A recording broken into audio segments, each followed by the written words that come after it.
बात करते हैं इंपॉर्टेंट कॉन्स्टिट्यूशनल बॉडीज की, ओके, संवैधानिक निकाय। सो अगर हम बात करें भारत में संवैधानिक निकायों की, तो 7-8 हमारे पास इंपॉर्टेंट संवैधानिक निकाय है, बट हाँ एग्जाम परस्पेक्टिव से जो इंपॉर्टेंट है उस पर हम थोड़ा सा ज्यादा ध्यान देंगे। सबसे पहले आता है attorney general in India, okay, Bharat में अटॉर्नी जनरल। उसके बाद नेक्स्ट आपके कैग, ठीक है।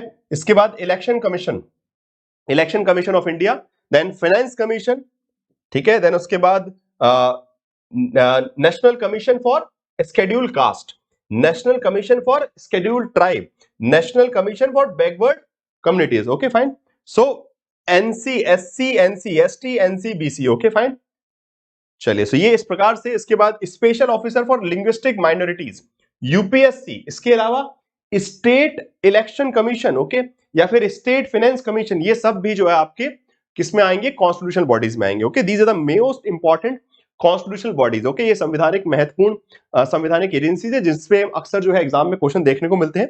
सो we will be discussing about some of them, okay. सारी तो नहीं पढ़ सकते आज, बट हाँ जो इंपॉर्टेंट है जिन पर हम थोड़ा सा स्पेशल ध्यान देंगे। बाकी इसमें से वैसे ये सभी कॉन्स्टिट्यूशनल बॉडीज को जो है आपके पेड फाउंडेशन कोर्स में भी कवर किया जाएगा, तो वहां पे भी आप देख सकते हैं, और कुछ जो है यहाँ पे मैं आपको कवर करवाऊंगा, ठीक है। चलिए, थैंक यू शीतल जी। हाँ जी, तो शुरुआत करते हैं। एक तो सबसे पहले बात करेंगे हम अटॉर्नी जनरल से, ठीक है, चलिए फाइन। अच्छा, नाउ बिफोर स्टार्टिंग डिस्कसिंग और let's say studying about these constitutional bodies, okay, इन इंपॉर्टेंट संवैधानिक निकायों के बारे में अध्ययन करने से पहले जरा कुछ क्वेश्चंस देखते हैं कि what kind of questions are asked in the previous year paper, okay. तो किस प्रकार के सवाल पहले पूछे गए। So we will solve few questions, okay, 3-4 questions हम सॉल्व करेंगे, 4-5 बेसिकली, एंड देन उसके बाद like let's say one by one करके इन कॉन्स्टिट्यूशन असेंबली को पढ़ेंगे, ठीक है। चलिए, तो सबसे पहले क्वेश्चन आप सभी के सामने ये रहा, the following statement about CAG are correct, okay. इनमें से कौन सा कथन जो है कैग के बारे में सही है। मैं पोल भी स्टार्ट कर देता हूं, पोल में आंसर देने का प्रयास कीजिएगा सभी लोग।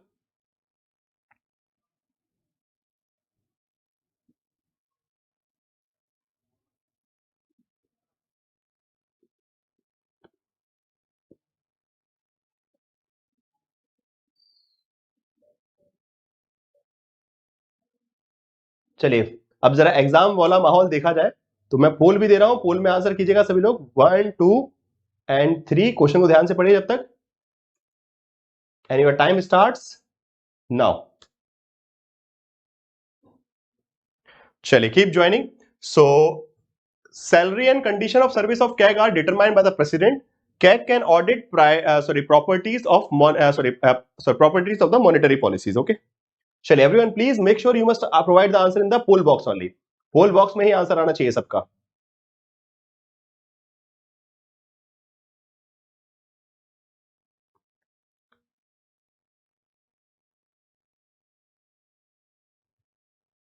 थोड़ा सा स्टक हो रहा है यहाँ पे।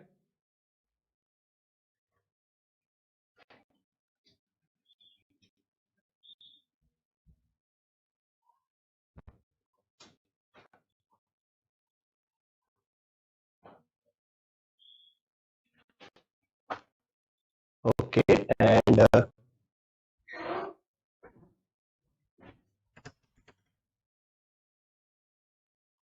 चलिए, सो फाइन, काफी सारे स्टूडेंट्स ने आंसर कर दिया है, and the correct answer would be,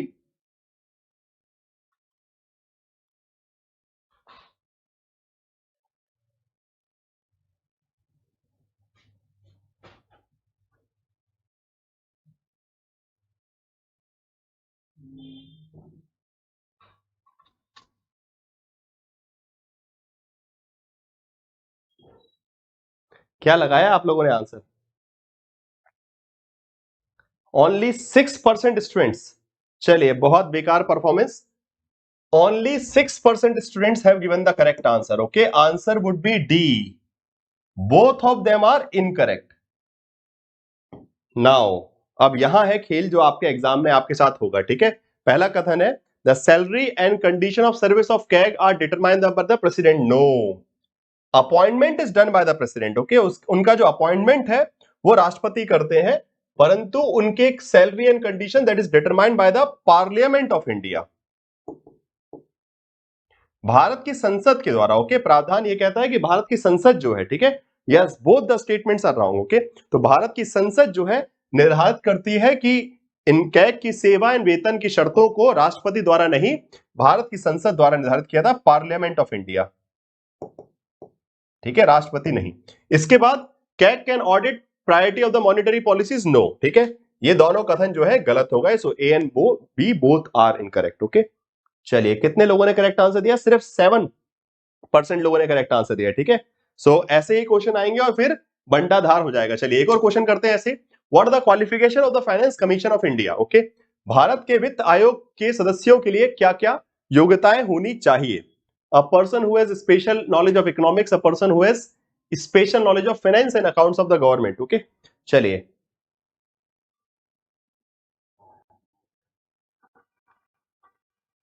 चलिए आपका सही है, वेरी गुड। जिसका सही है बहुत अच्छी बात है, जिसका गलत है वो लोग ध्यान दीजिएगा, ध्यान से पढ़िएगा। चलिए एक बार फिर से मैं पोल स्टार्ट कर रहा हूं इस क्वेश्चन नंबर 2 के लिए। Everybody please try to provide the answer in the poll box only, and your time starts now. Bharat के वित्त आयोग के सदस्यों के लिए क्या क्या योग्यताएं होनी चाहिए?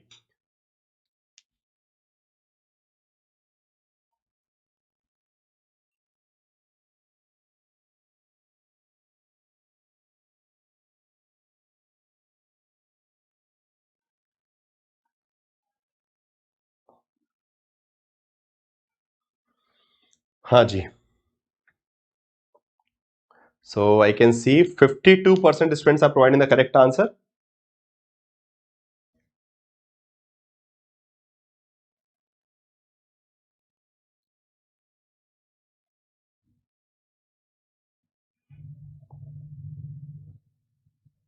Okay, yes, so correct answer would be both, A और B दोनों। ठीक है, करेक्ट आंसर इसका C will be the correct answer. Okay, नहीं AS क्या नाम है, ASRD आप गलत हैं। करेक्ट आंसर इसका बोथ द स्टेटमेंट होगा। Person who has special knowledge of economics, a person special knowledge of finance and accounts of government, both the things are correct. Okay, so answer जो है इसका C रहेगा। ठीक है, चलिए एक और क्वेश्चन करते हैं। Attorney general of India, okay, which among the following statement is not correct about attorney general? इनमें से कौन सा कथन जो है अटॉर्नी जनरल के संदर्भ में सही नहीं है? ठीक है, चलिए क्वेश्चन को पढ़िए।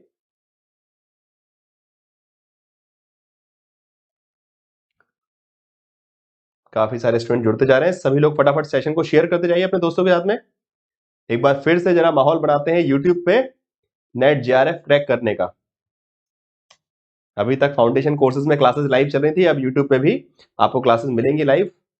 सो अब आने वाले 2-2.5 महीने बिल्कुल चिपक कर रहना है, डेली क्लास में आना है 5 PM पे, एंड अपनी प्रिपरेशन जो है फटाफट करते जाना। चलिए नेक्स्ट क्वेश्चन बोल आप सभी के सामने। Which among the following statement is not correct about attorney general? Okay, इनमें से कौन सा कथन अटॉर्नी जनरल के संदर्भ में सही नहीं है? नॉट पूछा गया है।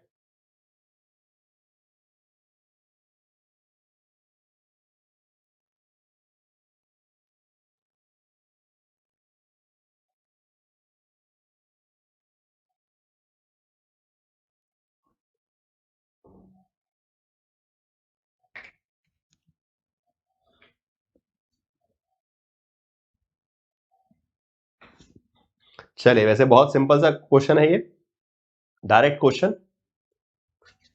अरे रे रे रे रे, क्या कर रहे हो आप लोग? क्वेश्चन नंबर ध्यान से पढ़िए।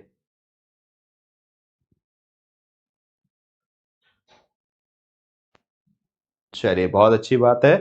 सुमैया जी,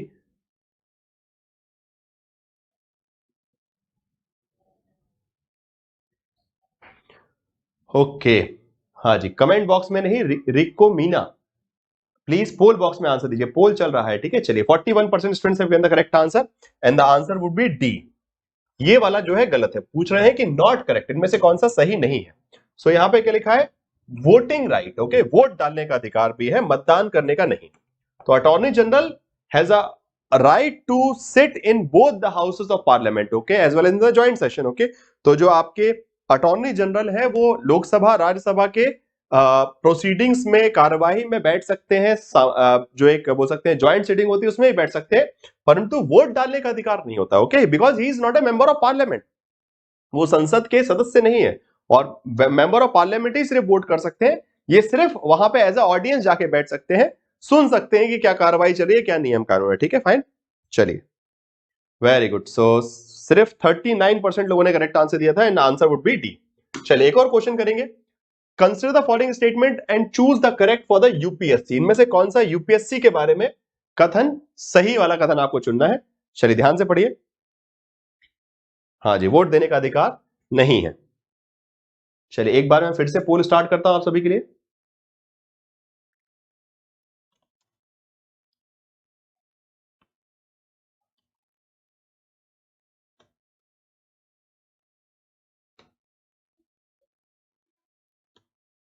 and your time starts now.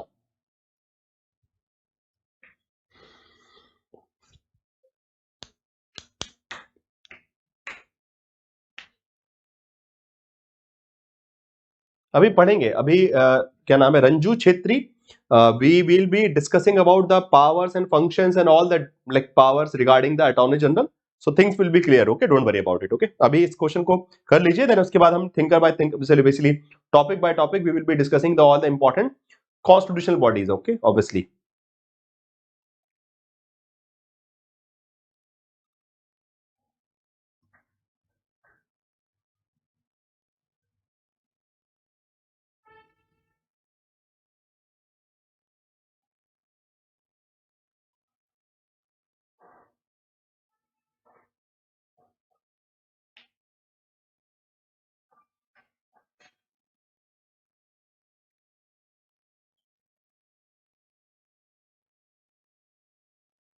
Okay,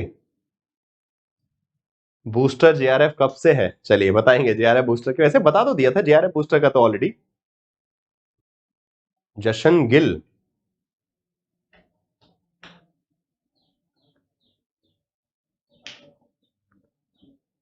चलिए मनोज पटेल जी पोल बॉक्स में आंसर दीजिए, कमेंट बॉक्स में नहीं, ठीक है। चलिए time is up and the correct answer is given by 34% students. Okay, only one. यहां क्या लिखा है? They are eligible for employment of the government after the retirement. Okay, retirement के बाद, सेवानिवृत्ति के बाद फिर सरकार के द्वारा नए पद दिए जा सकते हैं। ये बात गलत है, यहां पे सिर्फ ये कथन सही है, पहला वाला। ओके, एज वाला सही है, टर्म इज 6 ईयर और 65 which ever is earlier. Okay, 6 साल या 65 साल तक, और जो भी उनमें से पहले आ जाएगा, ठीक है, ये वाला सही है, बाकी ये वाला गलत है, ठीक है। तो सेवानिवृत्ति के बाद वो फिर से किसी पद पर नियुक्त नहीं किए जा सकते, ठीक है। Yes, fine. चलिए, so we will start with the topic of attorney general of India. Okay, Bharat के अटॉर्नी जनरल मतलब महान्यायवादी। Okay, attorney general of India के बारे में बात करेंगे। So article number 76। Okay, first of all constitution का आर्टिकल, टेन्योर क्या है? There is no fixed tenure for the attorney general of India. He serves as the pleasure of the president. Okay, जब तक राष्ट्रपति चाहे तब तक, मतलब सीधी बात है, राष्ट्रपति चाहे मतलब मंत्री परिषद। Okay, council of minister. राष्ट्रपति वही चाहता है जो मंत्री परिषद चाहता है, आप सब जानते हैं। हाँ जी। सो कार्यकाल और उनका निष्कासन की जो है कोई समय अवधि नहीं है। There is no fix tenure for the attorney general of India. Okay, Bharat के अटॉर्नी जनरल का कोई फिक्स टेन्योर नहीं, जब तक राष्ट्रपति मतलब उन पर भरोसा रहेगा तब तक वो रहेंगे, जब चाहे हटा दिया जा सकता है, ठीक है, फाइन। सो मंत्री परिषद, सीधी बात है, मतलब इट मींस की government of India. Okay, Bharat के जो प्रधानमंत्री और मंत्री परिषद है वो जब तक चाहेगी उनको रखेगी, बट संविधान के हिसाब से कहा जाता है प्लेजर ऑफ प्रेसिडेंट। ओके, मतलब because president appoints him. Okay, राष्ट्रपति ही उनकी नियुक्ति करते हैं, किसकी सलाह पर? मंत्री परिषद की सलाह पर। ओके, तो मंत्री परिषद, council of minister, refer the name of attorney general and president appoints him. Okay, तो मंत्री परिषद जो है वो नाम सजेस्ट करती है कि इनको अटॉर्नी जनरल नियुक्त कर दिया जाए, प्रधानमंत्री बताते हैं, और जो राष्ट्रपति है उन्हीं को अपॉइंट कर देते हैं, और जब चाहे प्रधानमंत्री उनको हटवा भी सकते हैं कि इनको हटा दीजिए, या फिर मंत्री परिषद उनको हटवा सकती है, ठीक है, fine. So he works as a pleasure of the president. Okay, राष्ट्रपति की इच्छा के हिसाब से। Now further appointment is allowed, yes. Okay, उनको फिर से अपॉइंटमेंट किया जा सकता है, बिल्कुल सही बात है, कि कोई दूसरा पद जो है दिया जा सकता है आगे चल के, फिर से अटॉर्नी जनरल भी बना सकते हैं या फिर कोई और दूसरा पद भी। So again he is allowed for आगे की नियुक्ति, आगे किसी भी प्रकार के पद पे उनको रखा जा सकता है, उसमें कोई समस्या नहीं है। नाउ पावर्स क्या क्या है? नाउ दिस इज इंपॉर्टेंट, जिसपे अभी हमने एक क्वेश्चन किया था, ठीक है। We have conducted has the privilege of a member of the parliament. Okay, जो सभी विशेषाधिकार एक सांसद के पास होते हैं वो सभी इनके पास भी होते हैं। देन उसके बाद has the right to audience in the all Indian courts. Okay, Bharat के सभी न्यायालयों में वो जा सकते हैं। इट मींस कि he has the right to participate in any, किसी भी न्यायालय की सुनवाई में वो वहां पे पहुंच सकते हैं, audience. Okay, as a audience, ये नहीं कि पार्टिसिपेट करने के लिए। एंड लोकसभा राज्यसभा दोनों के सत्रों में जो है भाग ले सकते हैं, लेकिन मतदान नहीं कर सकते। ठीक है, फाइन। तो ये तीनों चीजें सही है। तो वाकई हाँ, क्वेश्चन में क्या था, किसी ने कंफ्यूजन ही पूछी थी कि he has allowed to take up to the private practice while he occupy the office of the attorney general of India. Okay, तो ये किसी ने बोला कि प्राइवेट प्रैक्टिस नहीं कर सकते। ठीक है, फाइन, कर सकते हैं, बिल्कुल सही बात है। नॉट थोड़ी लिखा है, यहां पे लिखा है नॉट, गलत कौन सा है। ठीक है, ये जो कंफ्यूजन था बिल्कुल सही बात है। अभी अब मैं आपको बताता हूं। ठीक है, तो ये तो हमने प्रोविजन देख लिए कि व्हाट आर द पावर्स। ठीक है, बेसिक बेसिक चीजें। Article number, serve as the president. Okay, removal वगैरह क्या है, कोई लिमिट नहीं है उनका, टेन्योर का there is no limit. Okay, fix limit, further appoint हो सकते हैं, these are the powers. Okay, now अब बात आती है जो कि इंपॉर्टेंट प्रोविजन, जैसा कि क्वेश्चन में पूछा गया। Okay, so there is no fix tenure. Okay, मैंने आपको ऑलरेडी बता दिया कि कोई फिक्स टेन्योर नहीं होता, कोई निश्चित कार्यकाल नहीं है उनका। ठीक है, since he is appointed by the president on the advice of council minister, conventionally he is removed when the council of minister dissolve. Okay, usually होता ये है परंपरा के हिसाब से, जैसे ही बिकॉज मंत्री परिषद की सलाह पर उनको नियुक्त किया जाता है राष्ट्रपति द्वारा, तो जैसे ही मंत्री परिषद अगर स्थगित होगी, ठीक है, मतलब बेसिकली गवर्नमेंट अगर गिरती है, तो अपने आप वो जो आपके बोल सकते हैं कि जो आपके अटॉर्नी जनरल है वो भी इस्तीफा दे दें, या फिर वो भी जो है अपने आप हट जाते हैं। ये परंपरा चल रही है, बट ऐसा जरूर कंपलसरी नहीं है, ऐसा कोई रूल नहीं है, बट यूजुअली यही होता है कि बिकॉज मंत्री परिषद की सलाह पर ही उनको नियुक्त किया जाता है, तो मंत्री परिषद ही जब नहीं रही तो वो ऑटोमेटिकली उनकी नियुक्ति भी खत्म हो जाती है। ओके, नाउ अब आती है वो सरकारी सेवक नहीं माने जाते। इंपॉर्टेंट लाइन, ओके, ध्यान से देखिएगा। He is not considered as a government servant, and that's why he can practice privately too, as he is not a debarred from the private legal practices. Okay, this is very interesting, जो कि सबको लगता है कि किसका question था ये, कोई स्टूडेंट थे क्लास में ही हमारे, रिको, हाँ, रिको का क्वेश्चन था। रिको आई गेस आपने पूछा था कि yes he can, it means कि he is just a contractor. अगर मैं सही रूप से बोलूं तो अटॉर्नी जनरल बताऊं क्या है, एक कॉन्ट्रैक्ट पे, एक कंसल्टेंसी पे सरकार के लिए सेवा कर रहे हैं। जैसे कि एक डॉक्टर होता है, ठीक है, ठीक है, कोई डॉक्टर है तो ऐसा नहीं कि वो किसी एक हॉस्पिटल में काम कर रहा है तो किसी दूसरे हॉस्पिटल में नहीं जा सकता। ठीक है, वो एक प्रैक्टिशनर है, वो एक प्रोफेशनल है। तो वैसे ही लॉयर एक प्रोफेशनल होता है, वो अपनी सेवाएं सरकार को देगा। ठीक है, मतलब वो अपनी सेवाएं जो है अपना वक्त सरकार को देगा, बट उसके बदले में उनको कोई सैलरी नहीं मिलती है।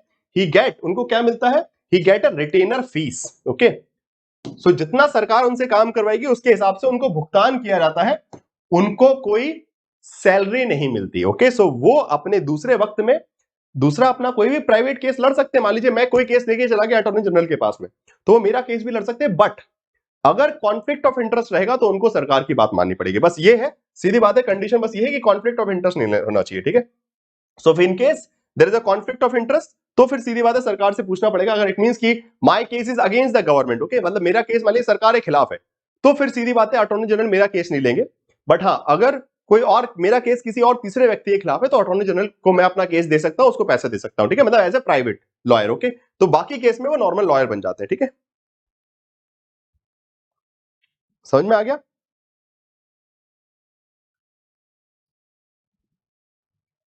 इसी में कंफ्यूज हो गए थे।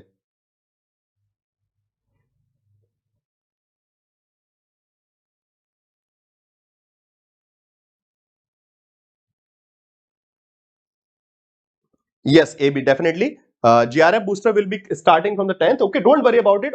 AB, I will be clearing out all these information regarding the GRF booster schedule and everything within the orientation session. Okay, so right now this is not the right time to start asking these questions. Okay, right now you can see we are studying out something. Okay, I guess you are that much intelligent. Okay, आप इतने समझदार तो हैं AB कि अभी हम कुछ पढ़ रहे हैं तो उसके बारे में आप सवाल पूछ सकते हैं। बीच क्लास में ये तमाशा मचाने का क्या मतलब है। ठीक है, आपका जेआरएफ बूस्टर के बारे में कैसे क्या क्लास होंगी, कब होंगी, कैसे स्केड्यूल होगा, वो सब मैं बताऊंगा, वो मेरी जिम्मेदारी है। Whenever we start a course we take a orientation session. So JRF booster का भी ओरिएंटेशन सेशन होगा, आपको बताया जाए कि how the remaining classes are going to be covered, how the JRF booster are going to be covered, what are the going to the timing and everything. Okay, this is not the right place to discuss these thing, okay, in the middle of the classroom. Okay, fine, आगे से ध्यान रखिएगा। If you want to be a teacher, please understand the situation of a teacher also in the classroom.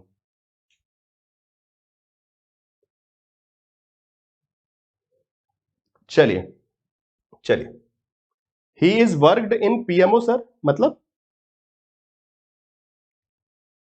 नहीं, PM, he is worked in the PMO, मैं समझ नहीं पाया निशांत आपका क्वेश्चन थोड़ी, ये कुछ ठीक है, फाइन।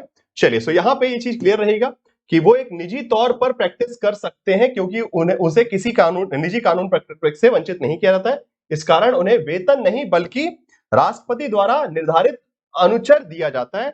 एक बोल सकते हैं आप, आपका एक रिटेनर दिया जाता है। ठीक है, इस अनुचर का भुगतान भारत की संचित निधि से किया जाता है। ठीक है, फाइन। चलिए, तो बस बाकी और कुछ खास ऐसा इंपॉर्टेंट नहीं है।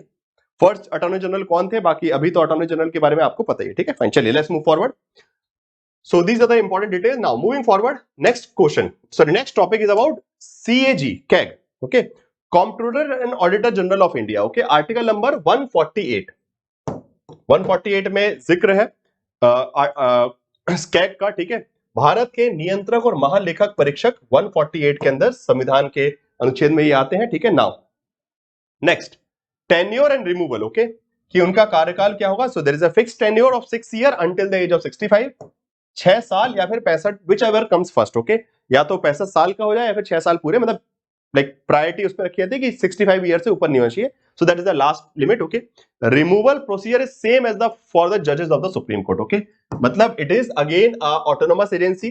कैग जो है भारत के नियंत्रक और महालेखा परीक्षक को जो है एक स्वायत्त इंडिपेंडेंस दी गई, जिससे बिना किसी सरकार के दबाव के वो निर्णय ले सके, और इसलिए उनको हटाने की प्रक्रिया न्यायालय के न्यायाधीश को हटाने की प्रक्रिया के बराबर होती है. ठीक है, fine. So this is the important thing. Okay, now very important thing, further appointment no, because this is a very responsible position. Okay, it is a autonomous agency,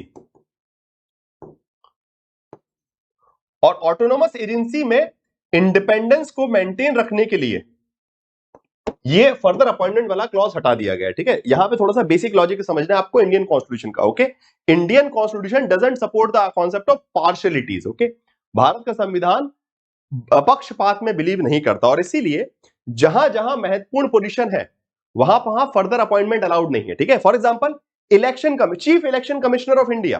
ठीक है, chief election commissioner of India he will be removed by the supreme court procedure. Okay, chief election commissioner of India को अगर हटाना है तो उसके लिए supreme court वाला प्रोसीजर होगा. ठीक है, और उसके बाद बिकॉज वो स्वायत्त एजेंसी है, ऑटोनोमस एजेंसी है, अपने आप में स्वायत्त है, जिससे बिना सरकार के डर के वो काम कर सके, इसलिए उनको फिर से रीअपॉइंटमेंट नहीं. बिकॉज अगर फर्दर अपॉइंटमेंट का प्रोविजन होगा तो सरकार लालच दे सकती है कि आपको इसके बाद हम गवर्नर बना देंगे, आप हमारे हक में काम कीजिए, आप हमको गवर्नर बना देंगे, हाँ हम आपको ये बना देंगे. सो लालच होगा, इंसान को बिक सकता है. ठीक है, एक व्यक्ति जो है पद के चक्कर में बिक सकता है कि सरकार ने उसको लालच दे दिया कि आप हम आपको ये बना देंगे, वो बना देंगे, तो इसलिए संविधान ने बोला कि नहीं, कुछ बना ही नहीं सकते. एक बार अगर आप कैग बन गए तो फिर आगे कोई सरकार आपको कहीं अपॉइंट नहीं कर सकती. तो there is no profit of doing corruption. Okay, तो वहां पे आप क्या नहीं कर सकते, घोटाला करने के पावर खत्म हो जाते हैं. ठीक है, so that is very important. Okay, so further appointment is not allowed for these kind of situation. Okay, so जैसे कि आपका मुख्य लेखा परीक्षक है, ये जो पोजीशन है, इलेक्शन कमीशन है, ये सब जो position, chief election commissioner. Okay, जो आपके अदर इलेक्शन कमिश्नर्स हैं, they can be reappointed with in the same office. Okay, जैसे कि आपके अदर इलेक्शन कमिश्नर तो वो रीअपॉइंट हो सकते हैं, बट हाँ, चीफ इलेक्शन कमिश्नर नहीं. ठीक है, तो ऐसे ही यहाँ पे नियंत्रक और महालेखा परीक्षक को जो है की नियुक्ति का प्रावधान नहीं है. नाउ पावर क्या है, audit account details to the contingency funds, consolidated fund of India as well as public account of fund. Okay, तो भारत के जो बेसिकली कंटिजेंसी फंड है, कॉन्सोलिडेटेड फंड ऑफ इंडिया है, पब्लिक अकाउंट फंड, सबका निगरानी कर सकते हैं. Has an advisory role with the respect to the account to the president of India. Okay, मतलब राष्ट्रपति से, मतलब सीधी बात है, सरकार को, राष्ट्रपति मतलब भारत सरकार को जो है कि खातों, सरकार के खातों के बारे में एक सलाहकार के रूप में काम करते हैं और चेक कर सकते हैं. ठीक है,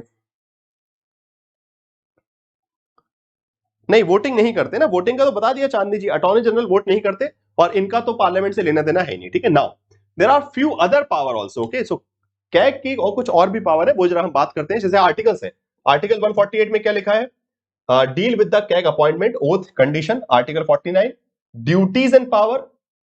article 150 says that account of union of the state shall be kept in such form that the president may on the advice of CAG prescribed. Okay, article 151 says that the report of the comptroller auditor general of so related to the accounts of union shall be submitted to the president, who shall cause them to laid before each of the house parliament. Okay, now अब यहां पे question आ सकता है, because again as we all know कि CAG is a very important topic. आप सभी को पता है कैग कितना इंपॉर्टेंट टॉपिक है और इस पे हर बार क्वेश्चन आ सकते हैं.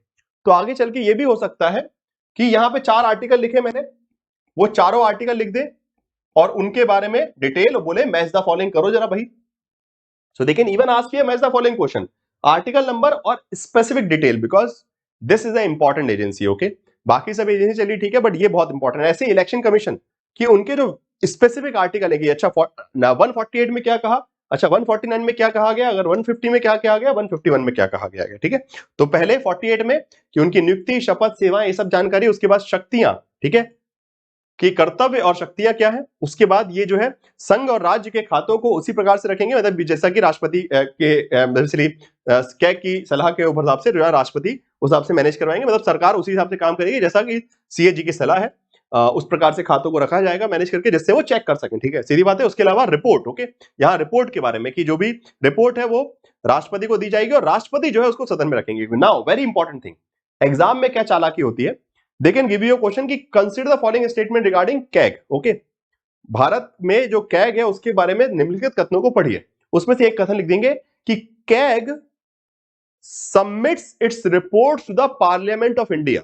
कथन लिखा जाएगा कि जो बेसिकली आपके जो बेसिकली जो नियंत्रक और महालेखक परीक्षक हैं कैग जो है, वो अपनी रिपोर्ट पार्लियामेंट में सबमिट करते हैं, ठीक है। किस में सबमिट करते हैं, संसद में सबमिट करते हैं। वो स्टेटमेंट गलत होगा, जैसा कि अभी हमने देखा ना प्रेसिडेंट को, कि प्रेसिडेंट उसके नियम कानून बनाते नहीं, तो पार्लियामेंट में नहीं, राष्ट्रपति को सबमिट करते हैं। This is the basic detail, जो छोटी छोटी बेसिक डिटेल पे ना एग्जामिनर आपको घुमाता है, ठीक है, and that's why you need to be smart. Okay, तो वहां पे खेल बस इतना सा है कि कितना आपका प्रेजेंस ऑफ माइंड है कि नहीं। दिस इज वेरी क्लियर कि राष्ट्रपति को सबमिट रिपोर्ट करते हैं और फिर राष्ट्रपति जो है उस रिपोर्ट को सदन में रखता है, ठीक है।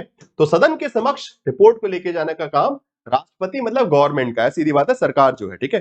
प्राइम प्रेसिडेंट मतलब सीधी बात है government of India, council of minister, मंत्रिपरिषद। तो वो प्रेसिडेंट को रखेंगे और प्रेसिडेंट जो है उस रिपोर्ट को सदन में पहुंचाते हैं, ठीक है। तो नहीं तो एग्जाम में क्या होगा, स्टेटमेंट लिख के आएगा, आप गलती कर लोगे, ठीक है। चलिए आगे बढ़ते हैं। The report of the counter general of India written the account of state and shall be submitted to the governor of the state and who shall cause them to laid before the. Okay, so जो देखिए जो केंद्र सरकार वाली union की report होगी वो president को दी जाएगी, और जो राज्यों की रिपोर्ट होगी कैग की वो गवर्नर को दी जाएगी, ठीक है। स्पेसिफिकली ये क्लियर लिखा है कि जो संघ के खातों की रिपोर्ट है वो राष्ट्रपति को देंगे और राष्ट्रपति उसको संसद में रखेंगे, और यहां पे राज्य के खातों की लेखा की जो रिपोर्ट है वो राज्यपाल को दी जाएगी और राज्यपाल उसको जो है विधानमंडल में प्रस्तुत करवाएंगे। हाँ जी, ठीक है, समझ में आ गया, क्लियर है, कोई कंफ्यूजन यहां पे?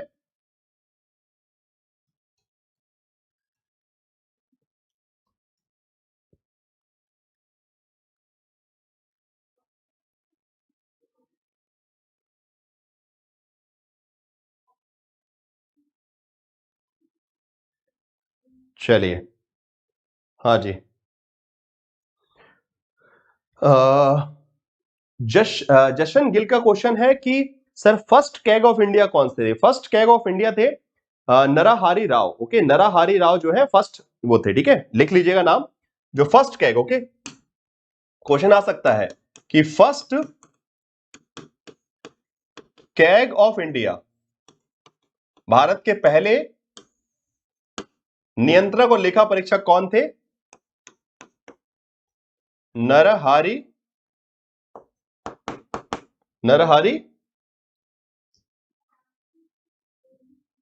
एक बार और समझाइए, नरहरि राव, ठीक है, नाम लिख लीजिएगा, याद में कभी कभी गलती से एग्जाम में आ सकता है। Okay, he was the first controller auditor general of independent India. Okay, Bharat के पहले। नहीं, कैग प्रेसिडेंट के प्लेजर में क्यों काम करेंगे? अरे यार राजश्री जी, आप मुझे ये बताइए, जब यहां लिखा है कार्यकाल, टेन्योर एंड रिमूवल, ओके, साफ साफ लिखा है इसमें प्रेसिडेंट, प्लेजर ऑफ प्रेसिडेंट कैसे हुआ बताइए?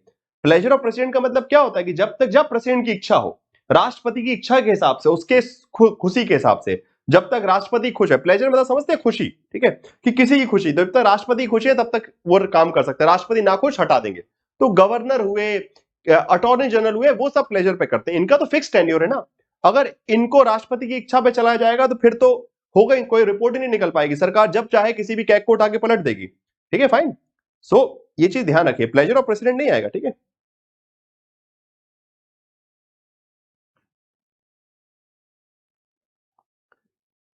एक बार और समझा दीजिए, ठीक है, चलिए मैं एक बार रिपीट करता हूं। वैसे one one by one repeat करते हैं, चलिए। सबसे पहले 148, ये आर्टिकल क्या कहता है कि कैग की शपथ नीति वगैरह के बारे में, उसके बाद उसकी शक्तियां क्या है, उसके बाद कैग 150 में क्या गया है कि कैग जो है वो राष्ट्रपति बेसिकली मतलब कैग एक सलाह देगा जिसके हिसाब से सभी खातों को, राज्यों के और संघों के खातों को उसके अनुरूप ही रखा जाएगा जिस प्रकार से कैग की सलाह मिले, मतलब कैग की जो सलाह है उसके हिसाब से खातों को जमाया जाएगा जिससे वो चेक कर सके। एंड देन आर्टिकल 151 में क्या कहा गया है कि संघ के जो खाते हैं, मतलब सेंट्रल गवर्नमेंट ने जितना भी खर्चा पानी किया है जो भी, उसकी चेकिंग जो है आपका कैग करेगा। मतलब बेसिकली जो नियंत्रक और महालेखा परीक्षक है वो उसकी रिपोर्ट जो बनाएंगे और उसको राष्ट्रपति को देंगे, फिर राष्ट्रपति उस रिपोर्ट को संसद में प्रेजेंट करेंगे, मतलब सदन में देंगे, मतलब लोकसभा राज्यसभा में प्रस्तुत करेंगे, ठीक है। और ऐसा ही नीचे क्या लिखा है कि राज्य की जो रिपोर्ट्स होंगी, जैसे कि संघ की, देखिए सेंट्रल गवर्नमेंट का अलग अकाउंट होता है, स्टेट गवर्नमेंट का अलग अकाउंट होता है, ओके, राज्य सरकार का अलग अकाउंट, सेंट्रल गवर्नमेंट का अलग अकाउंट, ओके। तो जो राज्य सरकार का अकाउंट है उसकी जो डिटेल है वो वहां हर राज्य के राज्यपाल को जो है कैग प्रोवाइड करेगा और फिर वो राज्यपाल जो है उस रिपोर्ट को विधानमंडल मतलब विधानसभा में प्रस्तुत करेंगे। बस खत्म काम, इतनी सी बात लिखी और कुछ नहीं, ठीक है। समझ में आ गया? चलिए आगे बढ़ते हैं। नाउ कैग इज, अच्छा उसके बाद पावर्स में क्या क्या है, ठीक है, responsible for and agent of the parliament and conduct audit of the expenditure, okay, तो ऑडिट करते हैं, guide, friend, philosopher of the public account committee, ठीक है, public account committee of parliament, okay.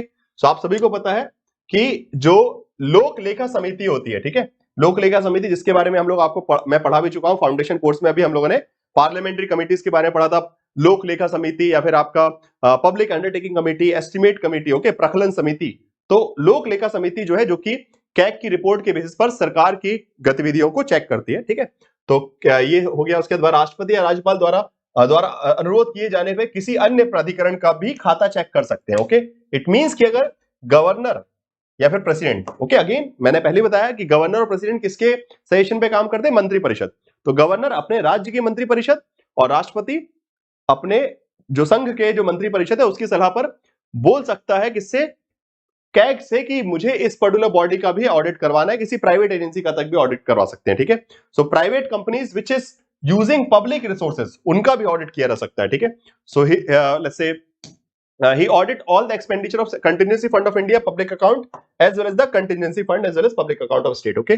तो राज्य के आकस्मिक निधि और बेसिकली भारत के जो है let's say बोल सकते हैं जो आपका राज्य सरकार की, भारत सरकार की जितनी भी निधि है और केंद्र राज्य सरकार भारत सरकार दोनों की, ठीक है। तो आकस्मिक निधि राज्य सरकार की भी और लोक लेखा केंद्र सरकार का भी और राज्य सरकार का भी, दोनों को इसीलिए पूरा चेक कर सकता है, ठीक है, फाइन। चलिए सो यहां तक चीजें क्लियर है, fine. Backward classes which is a old agency, okay. National commission for backward classes was created इन 1993। राष्ट्रीय पिछड़ा वर्ग आयोग जो है 1993 में बन गया था, परंतु इसको बाद में राष्ट्रीय दर्जा कम मिला, ठीक है, सॉरी राष्ट्रीय दर्जा नहीं, संविधानिक सॉरी बोल सकते हैं कॉन्स्टिट्यूशनल बॉडी का दर्जा कम मिला, तो उसमें मिला 102nd कॉन्स्टिट्यूशनल अमेंडमेंट, ओके। 102वें, ठीक है, 102वें संविधान संशोधन में के द्वारा जो है इसको एक कॉन्स्टिट्यूशनल बॉडी बना दिया गया बाय द अमेंडमेंट, ओके, अनुच्छेद 388 बी के तहत, okay, by the amendment in the article 102nd amendment and article 388b, okay। So this information is very important, okay। So now they can simply ask you कि which among the following body is not a constitutional body or is a constitutional body, okay। सीधा question पूछ सकते हैं कि इनमें से कौन सा जो निकाय है वो एक संवैधानिक निकाय है या फिर कौन सा वैधानिक निकाय है, ठीक है। Now so यहाँ पे national commission for backward classes was outcome of the Indira Sahni case, okay. तो इंदिरा साहनी केस जो हुआ था उसके बाद जो है national commission for backward classes बनाया गया था, NCBC, okay, and had the authority of examining complaint welfare of regarding the socially and educationally backward classes, okay. सामाजिक रूप से और शैक्षिक रूप से जो पिछड़ा वर्ग है उनकी से संबंधित जो शिकायतें उसको चेक करने की पावर है, वही it works as a civil court also, okay. तो जो जांच वगैरह भी कर सकते हैं, ठीक है, कहीं हो रहा है, again they have advisory function, okay. ये भी रिपोर्ट सबमिट करते हैं प्रेसिडेंट को, वो रिपोर्ट पार्लियामेंट भी जाती है, बट अगेन इनका फंक्शन जो है एडवाइजरी है, ज्यादा इनके पास शक्तियां नहीं है, okay. They can just advise the government to take some actions, okay. वो सरकार को कुछ सलाह दे सकते हैं कि हाँ ऐसा कर लीजिए, जैसे कि NC ST NC SC, okay. तो बेसिकली आपका जो राष्ट्रीय बोल सकते हैं अनुसूचित जाति आयोग, ओके, या फिर राष्ट्रीय अनुसूचित जनजाति आयोग, okay, national commission for schedule caste, national commission for schedule tribe and national commission for backward classes, okay. तो ये चारों जो है ऑलमोस्ट इनका स्ट्रक्चर सेम है, they all have a similar kind of structure, similar kind of power, बस खत्म काम, इसमें ज्यादा कुछ अलग से आपको पढ़ने की आवश्यकता नहीं है और एग्जाम में आता भी नहीं है, ठीक है। नहीं अंजू जी, एक सिंगल पेपर के लिए नहीं, सब्सक्रिप्शन का मतलब ही है कि आप सब्सक्राइब करेंगे यूजीसी कैटेगरी को, उसके बाद आप सब कुछ उसमें एक्सेस कर सकते हैं, ठीक है। सो सब्सक्रिप्शन मॉडल ही चलता है प्रिपरेशन में, बिकॉज अलग अलग चीजों के कोर्सेज बहुत ज्यादा महंगे पड़ते हैं, इसलिए कंबाइंड पैकेज दिया जाता है, जिससे आप एक बार पैकेज लेंगे उसके बाद सब कुछ कर सकते हैं, पेपर 1 की क्लासेस भी, पेपर 2 की क्लासेस भी, फाउंडेशन कोर्स भी, जेआरएफ बूस्टर भी, क्रैश कोर्स भी, सब कुछ, ठीक है, जब तक एग्जामिनेशन है, ठीक है, fine. Okay, now constitutional body under the ministry of social justice, अच्छा हाँ, कौन से मंत्रालय के अंदर आती है ये पता होना चाहिए। कभी कभी ना एक बार ये भी क्वेश्चन आया, अगर आपको याद होगा, so they can write the name of different bodies, fine, and they can write the name of different ministries also, okay, ministry के नाम और कॉन्स्टिट्यूशनल बॉडीज के नाम, ओके। तो ये स्पेशल फेम है, जैसे कि national commission for backward class, national commission for SC, national commission for ST, ये सब किस किस कौन कौन से मंत्रालय में आती है, इसको मैच करने के लिए दिया जा सकता है। हाँ जी, 338B एग्जैक्टली, यस, एजुकेशन।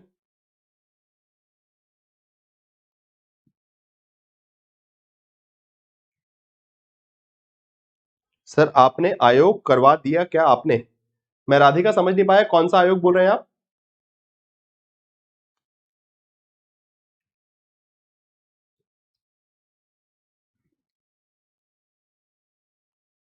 एक सौ पांचवा, मलिक 105वां संविधान संशोधन ये था, वैसे अभी इसका आता नहीं, वैसे हमने अमेंडमेंट्स में वैसे पढ़ा है। 105वां संविधान संशोधन ये था कि पहले जो आपका एजुकेशनली एंड बैकवर्ड जो क्लासेस थी, ठीक है, सॉरी, अभी सुप्रीम कोर्ट ने एक ऑर्डर दिया था, ठीक है, सुप्रीम कोर्ट के ऑर्डर के हिसाब से जो आपका ओबीसी कम्युनिटी है उसकी लिस्ट जो है वो सिर्फ सेंट्रल गवर्नमेंट निकाल सकती है, स्टेट गवर्नमेंट नहीं निकाल सकती है। तो सुप्रीम कोर्ट का ये डिसीजन था कि सिर्फ बेसिकली सेंट्रल गवर्नमेंट निकाल सकती है। फिर सुप्रीम कोर्ट के डिसीजन को कैंसिल करने के लिए 105वां अमेंडमेंट किया गया संविधान में और बोला गया कि नहीं, राज्य सरकारें भी जो ओबीसी कम्युनिटीज है, बैकवर्ड कम्युनिटीज हैं, उनके लिस्ट में नाम ऐड कर सकती हैं, राज्य सरकार भी कर सकती है और सेंट्रल गवर्नमेंट दोनों कर सकती है, ठीक है। तो बस सुप्रीम कोर्ट के द्वारा लाए गए एक निर्णय को अलग करने के लिए, उसको हटाने के लिए 105वां संविधान संशोधन किया गया था, ठीक है। चलिए, हाँ जी, नहीं ईडब्ल्यूएस वाला नहीं था वो भगिनी। चलिए, 106 है ना, मैं तो 108 कहां से हो गए, ठीक है। चलिए, नाउ मूविंग फॉरवर्ड, इसके बाद special officer for the linguistic minority, okay, this is also a constitutional body, okay, ये भी एक संवैधानिक निकाय है। Again this is formed after the 156 1956, okay, 1956 constitutional amendment, okay, या फिर आप बोल सकते हैं जो संविधान संशोधन हुआ था, 7th कॉन्स्टिट्यूशनल अमेंडमेंट, ओके। 7वां संविधान संशोधन क्या था आपके? स्टेट रीऑर्गेनाइजेशन, राज्य पुनर्गठन अधिनियम, ओके, राज्य पुनर्गठन अधिनियम, जिससे भारत को राज्यों में और केंद्र शासित प्रदेशों में बांट दिया गया था, ठीक है। राज्यों का भारत का फिर से एक बार पुनर्गठन हुआ था, स्टेट रीऑर्गेनाइजेशन एक्ट, ओके, जिसमें 14 राज्य और 6 केंद्र शासित प्रदेश बना दिए गए थे। So there was a provision of having this office also, okay, भाषाई अल्पसंख्यकों के लिए एक विशेष अधिकारी का प्रस्ताव जो है इसमें रखा गया था और कहा गया था कि ये भी एक, बिकॉज कॉन्स्टिट्यूशनल अमेंडमेंट करके, ठीक है, संविधान संशोधन करके यह अनुच्छेद डाला गया और उसमें फिर इंश्योर किया गया कि एक ऑर्गेनाइजेशन रहेगा जो कि स्पेशली लिंग्विस्टिक माइनॉरिटीज को प्रोटेक्ट करेगा, उनके हितों की सुरक्षा करेगा, ठीक है। मतलब भाषाई रूप से जो अल्पसंख्यक वर्ग है उनकी सुरक्षा करने के लिए एक अलग से डिपार्टमेंट बना दिया गया था, ठीक है। So the office of the special officer was created in 1956। He and she is designated as the commissioner of linguistic minority, okay, उसको बोला क्या जाता है? Commissioner of linguistic minority, okay. भाषाई अल्पसंख्यकों के लिए आयुक्त के रूप में उनको जाना जाता है। कोई निश्चित कार्यकाल नहीं होता, ये राष्ट्रपति की इच्छा अनुसार कार्य करते हैं। इट मींस की pleasure of president, okay, fine, there is no fixed tenure at the central level. The commissioner falls under the ministry of minority affairs, okay. किसके अंदर आएंगे? सीधी बात है, अगेन लिंग्विस्टिक माइनॉरिटीज है तो माइनॉरिटी विभाग के अंदर, ठीक है। तो अल्पसंख्यक मंत्रालय के अधीन जो है ये भाषाई अल्पसंख्यकों के लिए विशेष अधिकारी का जो प्रोविजन जो है एक ऑफिस बनाया गया, जैसे कि क्या होता है इस प्रकार से, this is also a constitutional body, okay, जिसको अक्सर लोग इग्नोर कर देते हैं पढ़ने में।